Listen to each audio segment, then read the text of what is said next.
border or images dun sa mga thumbnail na ginagawa natin.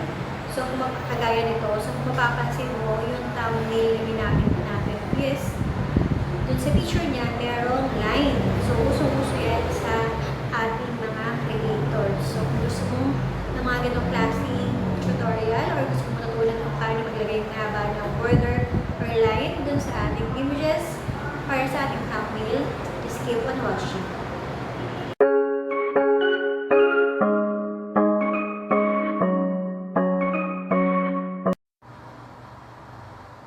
So, ang una natin kailangan gawin ay mag-download muna tayo ng ating Picsart photo editor sa ating Google Play Store.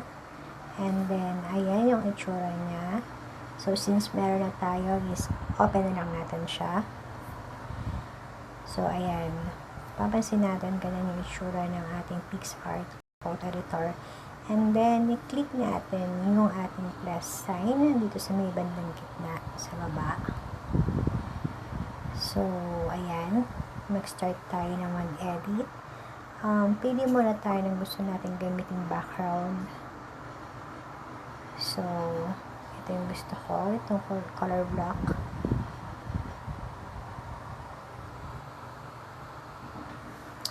So, ayan yung lalabas. So, click muna natin. Mag-add muna tayo ng photo. Click natin yung art photo. So, pili tayo ng gusto natin gamitin photo. So,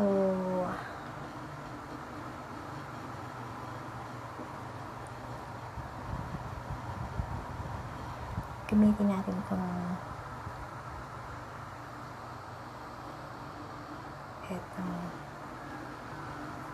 photo dito. And then, ayan. So, ayan. Medyo palakihan lang din natin siya ng konti.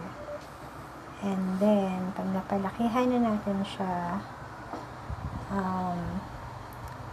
piliin natin itong nakalagay na border dito sa bandang baba, dito sa mga choices niya.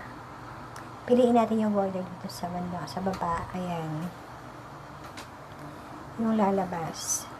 So, dito, pwede natin siyang kapalan. And then, pili tayo. Pwede natin siyang i-adjust, actually.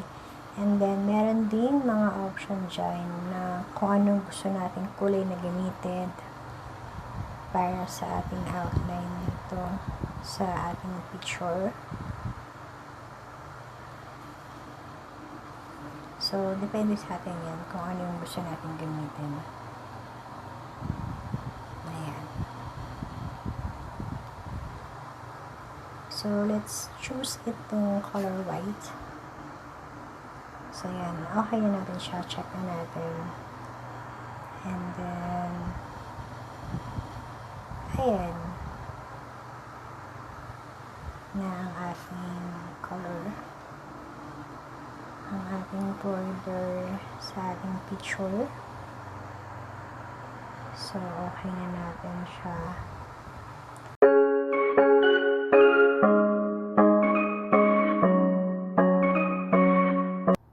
So, try pa natin ng isang beses. So, pili tayo ng photo na gusto natin gamitin for our thumbnail. So, gamitin natin itong isang ito. And then, add natin yan. So, ayan.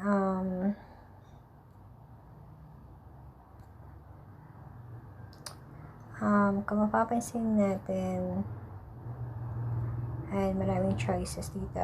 Click natin itong border. And then, ayan. So, may automatic na nalabas na color white for our outline. So, ayan. Pwede natin siyang kapalan. So, depende sa atin kung gaano kakapal ang gusto natin gamitin. And then, pwede rin natin palitan ng kulay. So, meron iba't ibang kulay dito na pwede natin gamitin. So, it's up to us kung ano yung gusto natin or feel natin gamitin for our thumbnail. So, yun. Yan. So, balik tayo sa white. And then, check lang natin siya. And then, adjust lang natin yung picture na medyo malaki. So, ayan. Ang pagkaganyan, check na natin siya. Pwede natin siyang gamitin for our thumbnail.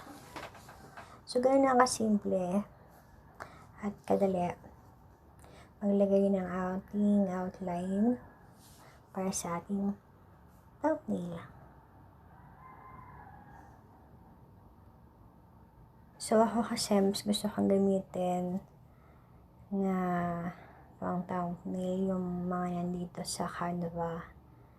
Kasi may mga automatic na silang thumbnail na pwede mong gamitin and then edit mo na lang siya. So, ayun. I can recommend. So, ayun. Pili tayo ng gusto natin dito sa itong thumbnail na gusto natin gamitin. So, yun.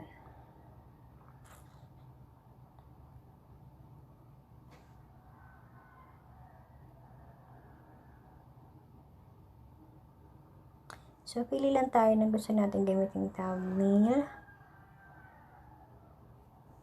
So, let's use this one.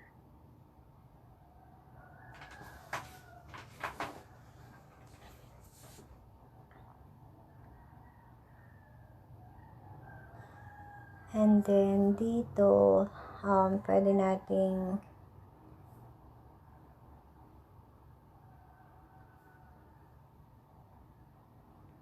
palitan yung picture. So, mag-upload photo lang tayo dito sa Canva. So, let's use this one. Yan, hintay lang tayo. And then, upload natin yan. And then, ganyan yung itsura. So, crop lang natin siya.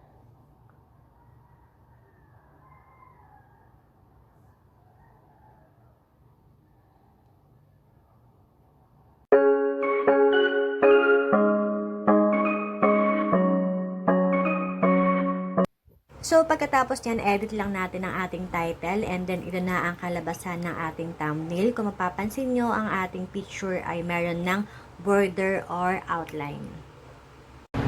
So, yun lang para sa ating tutorial for today. Sana may natutunan kayo at nakatulong sa inyong video na ito kung paano ba natin mapapaganda ang ating paggawa ng thumbnail, kung paano ba maglagay ng border or line dun sa ating mga pictures para sa ating thumbnail. So, yun lang para sa ating videos. Bye guys!